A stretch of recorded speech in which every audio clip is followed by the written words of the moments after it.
This week on Making Contact. I've been out the Marine Corps since 1989, and I didn't know what a VA was until 2019. There's a common misconception that every U.S. military veteran is automatically signed up for health benefits with the Veterans Administration once they leave service. Because I didn't know about him, to me, it might as well just not exist. This confusing system leaves veterans who are suffering with the physical and mental traumas of war to navigate a giant bureaucracy that is often not user-friendly. Bureaucracy and red tape is killing people at the VA. Anytime our heroes are homeless, something's wrong. Something is wrong with that picture. They've been promised care, so why isn't the government providing all the services they need?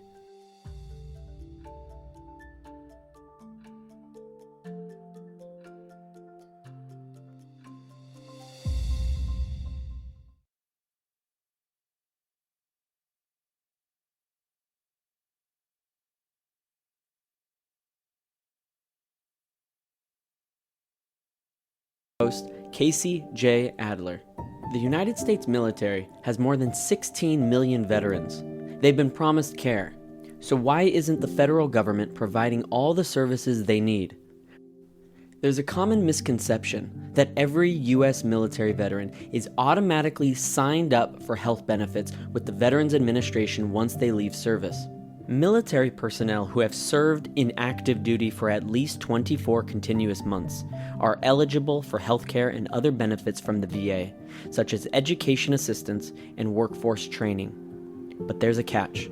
They must sign up for all these benefits separately and on their own initiative. Many services are privatized, which adds complexity to a search for care and training. Veterans often have to navigate dozens of providers until they find the appropriate ones.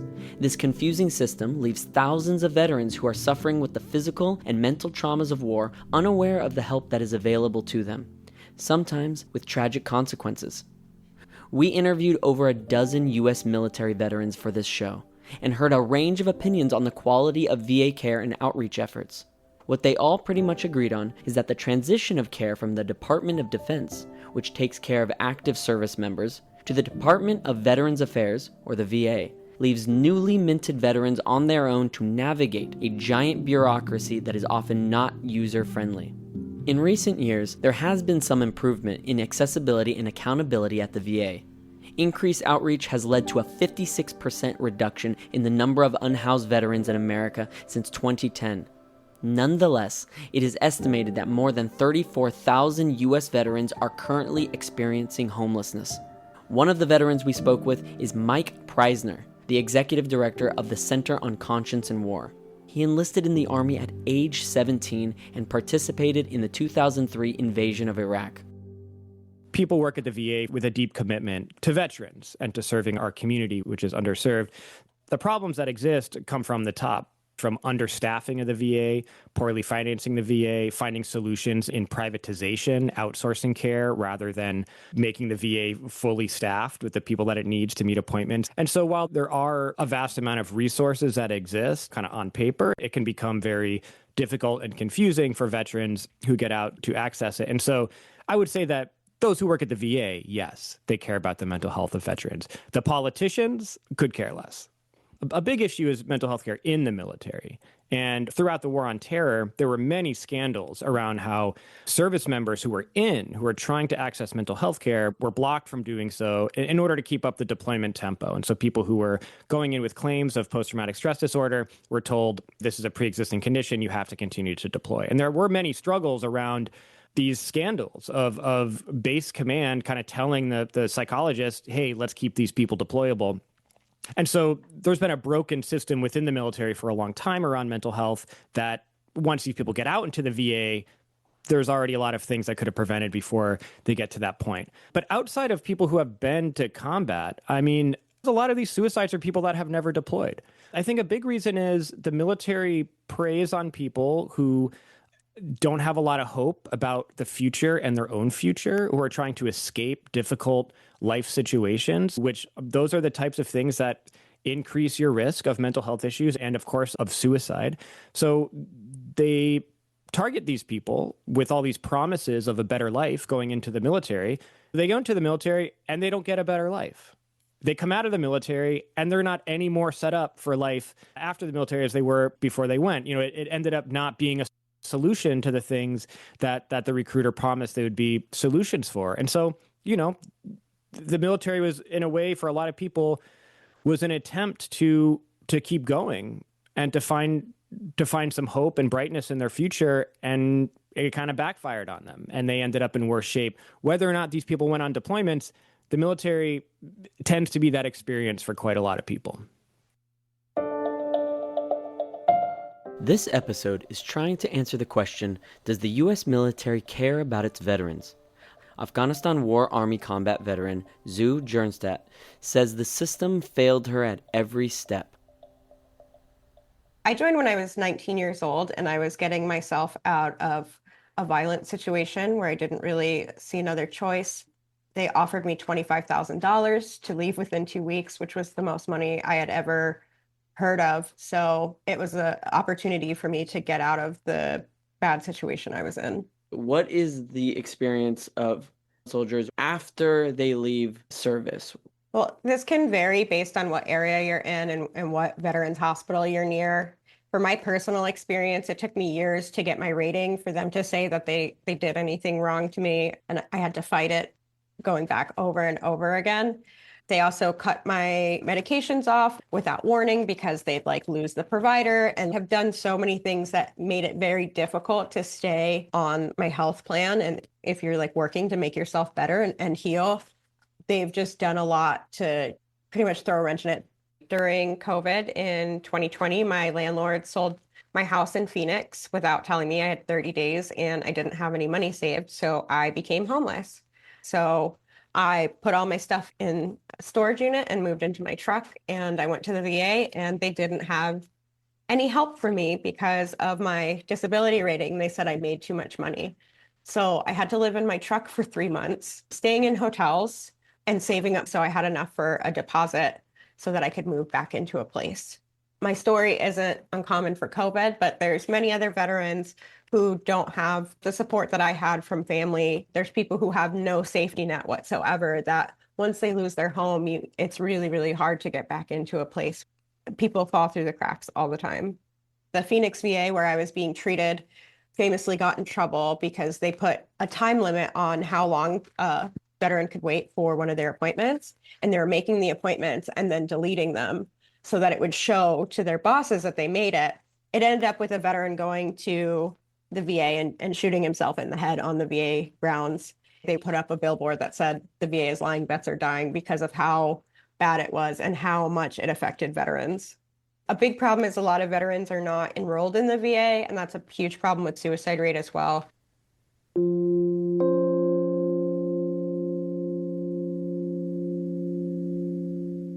My name is Katie Chorback, and I am the president of 5051 Veterans. I think one of the biggest issues is the lack of mentorship. When I got out of the military, I'm a generational vet.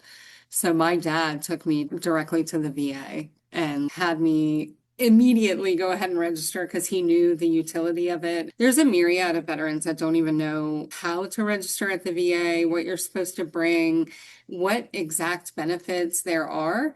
I would say lack of mentorship and lack of information. We have done better in the last 10 years of teaching service members as they're transitioning out of the benefits.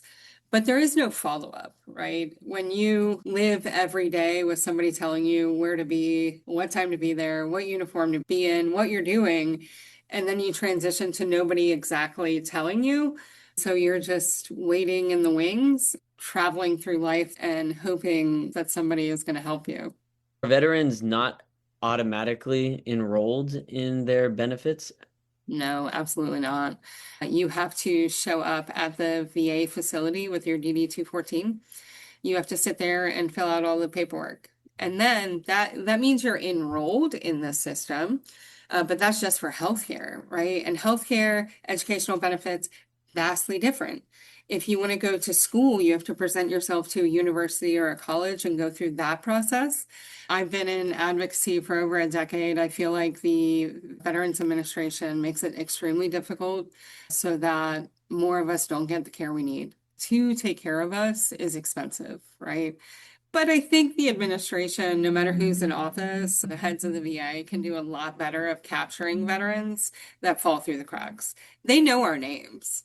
They know all of our names. So if there's a veteran that's not receiving benefits, just a letter, hey, we see you're now not active duty. Come see us at the VA would be the simplest fix of just personal responsibility and the government's responsibility kind of meeting in the middle of, hey, we're here. Here's your letter. Now it's up to you. But the VA motto is to care for those who bore the battle. That's the motto of the VA. And so if the VA takes care of people fully, it's going to cost this country a lot. If we're going to save money, we're going to lose care. And that's what's happening across the country. We're losing benefits right and left for cost-saving measures. One of the biggest egregious systemic failures. I'm a military sexual trauma survivor. It's what I advocate for. I have for over a decade, right? I helped get the I Am Vanessa Guillen Act passed in 2020. I get compensation monthly for PTSD due to MST. However, at the VA, male sexual assault survivors cannot get compensation because it's identified as hazing. They classify it as hazing instead of sexual assault. Not only with compensation, but it skews the numbers of reports that advocates like myself can't get accurate data. The most accurate data is put out by RAIN every other year, and we read the data, but it's a guess on the men because the men will report in service. There's high numbers of reports among men. But once they go to the VA for compensation, it's classified as hazing. Therefore, that data is not captured on that end. However, if a male service member presents themselves at the VA for PTSD, like service, due to MST, they will receive the service. They will just not receive the compensation. We went from rape to MST. That's the craziest thing. I would like to call it rape. It's a felony, it's a crime, and giving an acute acronym doesn't let our civilians understand what that means. It means rape. They just gave it a 3-letter acronym. For women, MST survivors, they're 6 times more likely to end up homeless than their counterparts who are not MST survivors. For men, it is 8 times more likely. A lot of us know what that is. If you're a survivor, you know what the spiral is. You go through alcoholism, drug addiction, whatever, until you actually get help. The problem is that the standing statistics for veterans who go homeless, it takes 6 years from the day they go homeless to become stable again. It's bureaucracy and red tape that is killing people at the VA when they present themselves for VA mental health care and they're supposed to be seen that day. That is a mandate and they can't because there's no provider. So what happens to that veteran? You think that they're going to come back tomorrow? Probably not.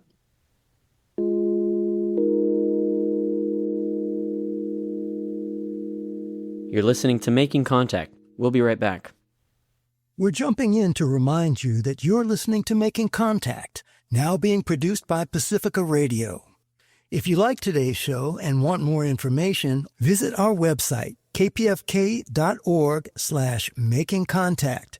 That's also where you can find hundreds of archival episodes exploring decades of activism and global struggles for social justice. Okay, now back to the show.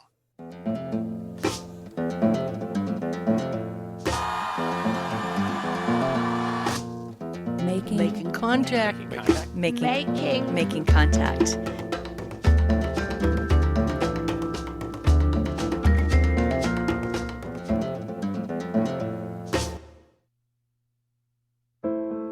Welcome back to Making Contact. I am Casey J. Adler, and we are discussing the challenges U.S. military personnel face when transitioning to civilian life.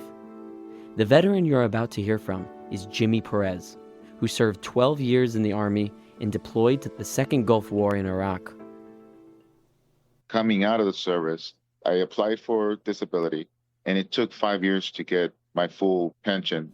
But during those 5 years, I was fighting homelessness, I was fighting 3-day notices, pink slips, downsizing, of course. Because when you're in Iraq, you're earning hazard pay and everything. So you're close to earning 80,000 as just a enlisted person. But from that amount to zero the next day. So I was fighting to pay my bills, and I didn't know where to turn. So I dialed 211, finding my closest resource. If you get out before your 20-year mark, and only if your disabilities or your injuries from war are visible, like you lost an arm, you lost a leg, you're burned on one side, or something more severe visibly, then it'll be a lot easier for you to get through the process. If you don't retire at 20, like I did 12 years, there's no pension for me. There's no pension, there's nothing. So I fought tooth and nail to get 100% because it was proven my debilitating issues and mental health, anxiety, depression, PTSD.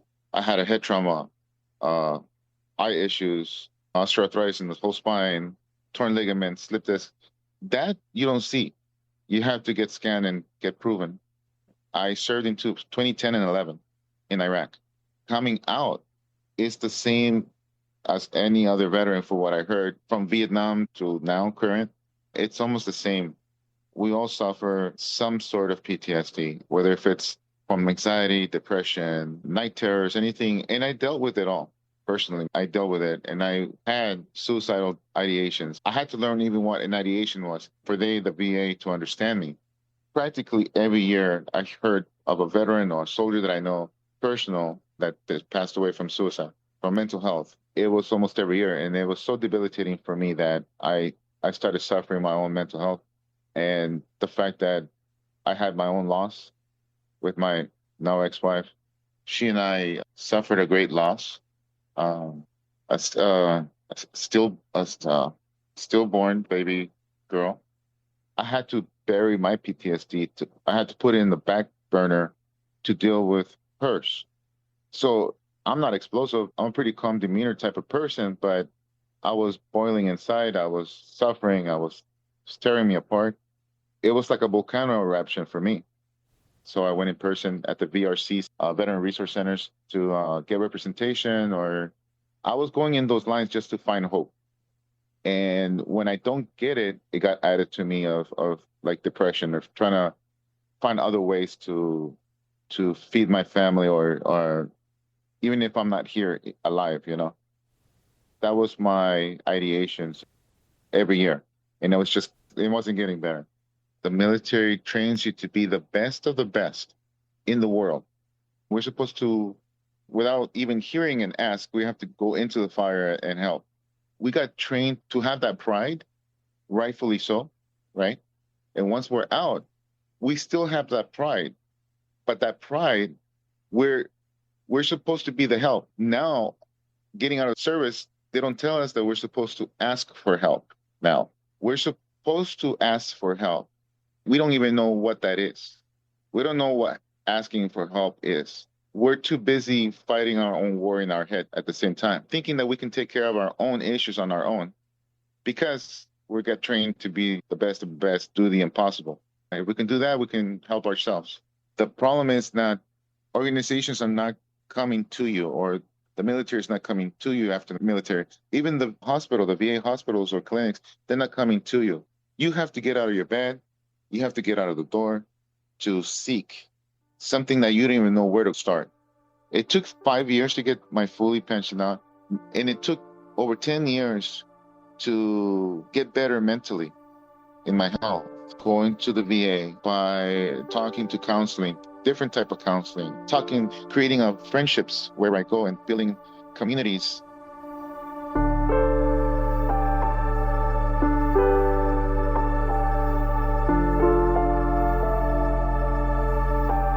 Nationally, the largest provider of housing and skills training for veterans in need is a Los Angeles-based nonprofit organization named, appropriately, U.S.VETS. Making Contact toured the U.S.VETS facility in Inglewood, California, which provides housing and serves as a hub for a major grant from the California Department of Veterans Affairs.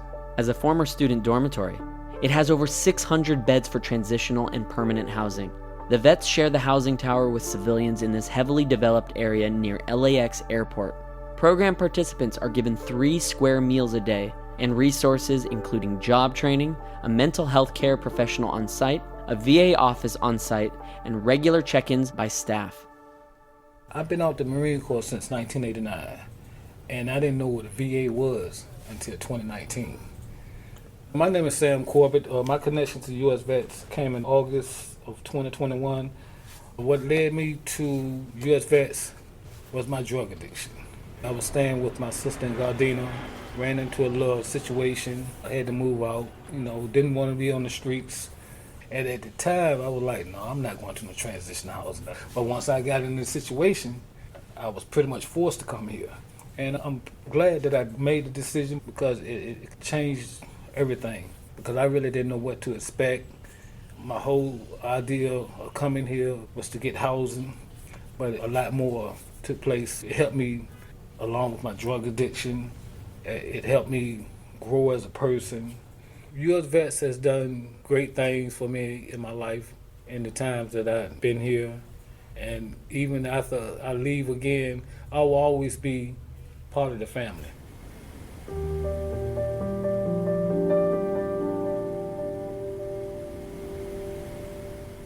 My name is Shalimar Cabrera, and I serve as the National Director of Executive Leadership here at U.S.VETS. First, we have to find the veterans, and they could be in the streets, they can be in shelters, jails, hospitals, anywhere that we find them.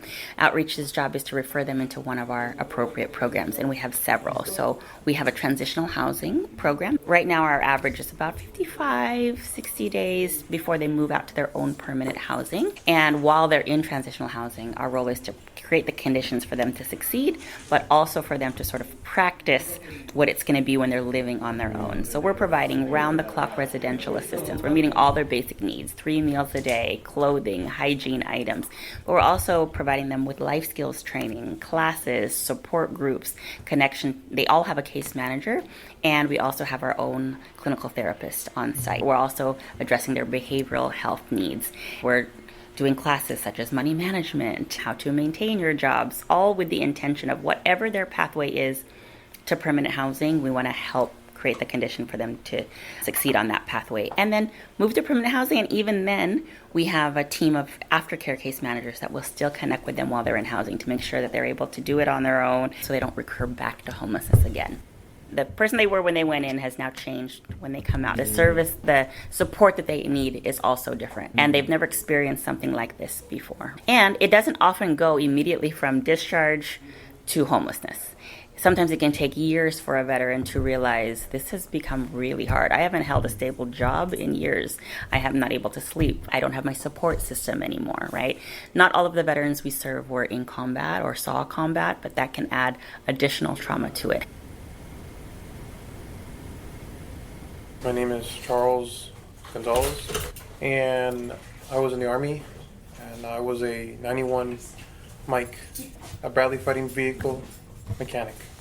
Were there resources or services that the military provided you with in your transition? Sure.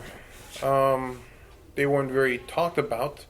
They were just generally offered. They're somewhat vague options, but that's something that I really just needed to go out and try to kind of figure out of all the information that was out there. It was kind of more like a puzzle that I needed to solve to actually see what I needed exactly for myself.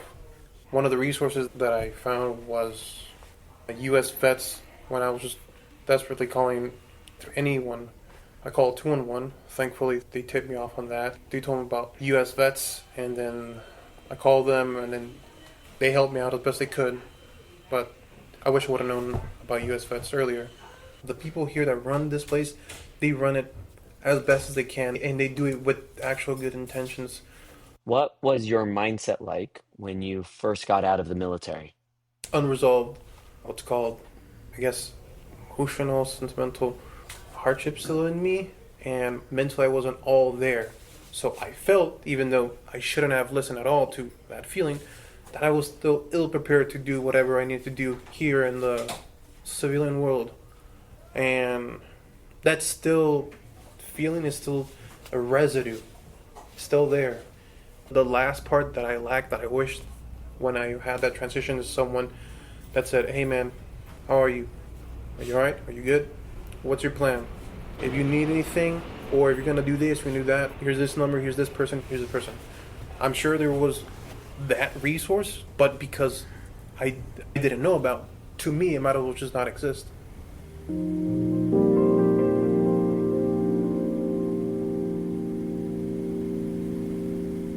My name is Aviation Ordnanceman Second Class Thomas Woods. Everyone knows me as Brother Woods in the veteran homeless community. Besides being a peer support specialist, I work with the guys one-on-one. It's a term we use, battle buddy, and I try to emphasize that battle buddies, talking to each other. Having a battle buddy makes a big difference because someone can share information with you that you didn't get. There's an organization called VPAN, Veteran Peer Access Network, where they are battle buddies. And they work great with us here at U.S.VETS because they will bring veterans here, or they'll talk to veterans here and get them connected with other resources that we don't provide. The next mission is to let them know before they get out what's available, because right now a lot of veterans don't know what's available because they won't ask for help. How do you find a homeless veteran? When I was in the outreach side of U.S.VETS, we would go out to any encampment, Skid Row, wherever there was homeless, we just walk and talk. Walk, talk, sit down, have a cup of coffee with them to gain that trust, number one. Because if a veteran's in that situation, he doesn't really want to talk to anybody. But we weren't trying to do that. We were trying to see what they needed. Because it's not always, oh, I need housing. No, sometimes I just need something to eat now. Or I need hygiene kits right now. I need this right now. So we got to get past it. Got to earn their trust. I was at a situation where I went to, it was tents, a bunch of veterans in tents. And we'd go out there once a week and try to talk to them. Okay, that guy hasn't eaten. Can you help him? That guy needs medical attention. Okay, well, my question was, how do you know it? Oh, because I talked to him. Okay, so you and I can talk? Yeah, you gonna help him? Sure, I'll help him. You gonna help me? Help you? And then that gets a smile out of them. You know what? I brought some water for you guys. I brought some food for you guys. Now, if you want to give it to the other guys, that's up to you. Or do you want to be my liaison?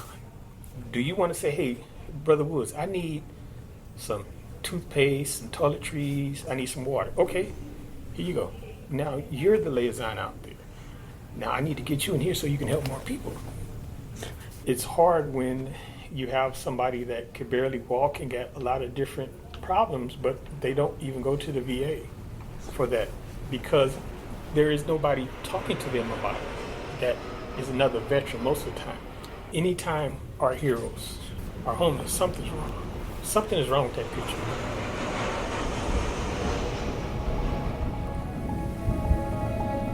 We requested an interview with the Department of Defense, but did not hear back.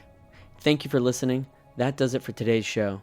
To check out our archives and find out more about the issues covered in this episode, go to kpfk.org/makingcontact. From KPFK's studio in Los Angeles, I am your host, Casey J. Adler. Our senior producer is Dan Pavlish. Our engineers are Ace Estwick and Mark Maxwell. Making Contact is a production of Pacifica Radio. If you are struggling or worried about someone who is, you can call or text 988 any hour. Veterans, service members, and their families can press 1 to reach the Veterans Crisis Line. Tune in next week at this time when host Mel Buer will be looking into privately owned immigration prisons and their efforts to avoid scrutiny. American historian, author, and leading scholar of racism and anti-racism, Ibram X. Kendi. The major theory that's being used to get people to consent to their own domination is great replacement theory. This is a political theory that suggests that there are these globalist elites who are enabling peoples of color to displace the lives and livelihoods and even electoral power of white people who apparently therefore need authoritarian protection. And so when we hear phrases like immigrants are invading the nation, we're hearing great replacement theory, or diversity programs are discriminatory, or there's an internal enemy. We're hearing a theory that's trying to get people to believe they need protection, they need someone to save them. And then the authoritarian comes around and says, I will protect you and I will save you by snatching your freedoms and rights. Storytelling for social change, only on